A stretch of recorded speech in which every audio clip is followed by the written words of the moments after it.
Je vais donner quand il y a vu ce que de wa nous me janu sagbe o kabe no mi wa yo me ni ba lo ba de 5 litres bona consender me bona ho javel à temps bona kondo si on me bona ménager bona kondo lo ba 1 litre et demi me bona fofodo nleji bona fofodo comme des sous oh me de sous mon compte de ko me gbon wala ya de don me di mo we me na do o de no bona do ko ini gwalo mi do azo sin kote akwade mi na yibran do gwalo we na yibran gwalo mi eni yiwa gwa do gwalo mi onu kan yini le do no le. C'est une bonne chose de porter le cache-nez. C'est bien pour notre santé. Et souvent quand je vois les femmes sans le cache-nez, et ça me paraît bizarre parce qu'il y a d'autres femmes qui disent oh il n'y a aucune maladie et tout, mais c'est dans tout le monde entier. C'est bien de sensibiliser les femmes de porter le cache-nez pour notre propre santé. Ce que j'aimerais dire, si le gouvernement peut aider les femmes du marché, si c'est distribuer les cache-nez pour que, parce que des fois pour faire sortir l'argent pour acheter ça aussi, ça les cause aussi les problèmes. Mon nom c'est Antoine Fandora. Nous sommes sortis aujourd'hui par rapport à une sensibilisation sur le Covid-19. Comme il est de notre habitude, nous sommes sortis pour aller vers les populations les plus démunies. En cas de crise sanitaire, nous avons souhaité en cette journée de sortir pour aller vers les populations de Sotiapé et Sofoko, ceux qui sont sur le lac, pratiquement pour leur parler du Covid-19 et des moyens de bord pour pouvoir cerner le mal, attraper le mal.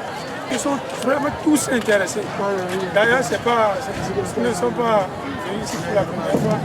D'habitude, on venait vers eux. Tous les conflits,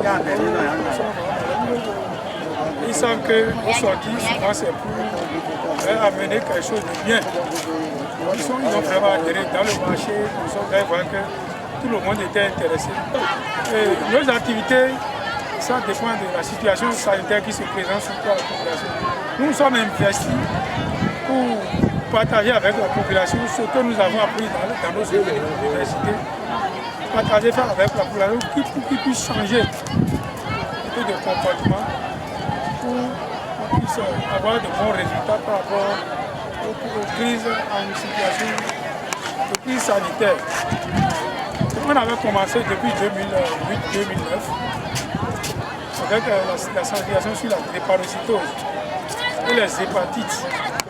On en a fait plusieurs communes du sud du Bénin ici. Plusieurs communes du sud du Bénin. Les églises, les universités, les écoles, les maisons, les universités, même les couvents. Nous provenons dans tout là pour les sensibiliser au départ sur les hépatites et la drépanocytose. Jusqu'à ce qu'à ce jour, sur le lac, nos partenaires du lac et consorts, il y a des églises où il n'y aura plus jamais la drépanocytose. Ils connaissent tous déjà ce qu'on appelle les hépatites par exemple. Ils adoptent des comportements pour ne pas être victimes de ces infections. Par rapport au financement, nous vivons sur nos propres efforts, nos cotisations internes. Et parfois, des personnes bien intentionnées qui nous viennent parfois en aide. On avait débuté un peu, après on a des partenaires juste au ministère de la Santé, qui est notre partenaire stratégique, qui nous facilite parfois la tâche pour nos activités sur le terrain, et spécialement dans les confins reculés. On attend, on s'est dit souvent, en allant, ne se décourageant pas un jour, on va trouver éventuellement des partenaires pour booster nos activités dans la population vulnérable. Nous remercions d'avoir beaucoup le gouvernement qui a pris de bonnes initiatives par rapport à la gestion de cette pandémie de Covid-19.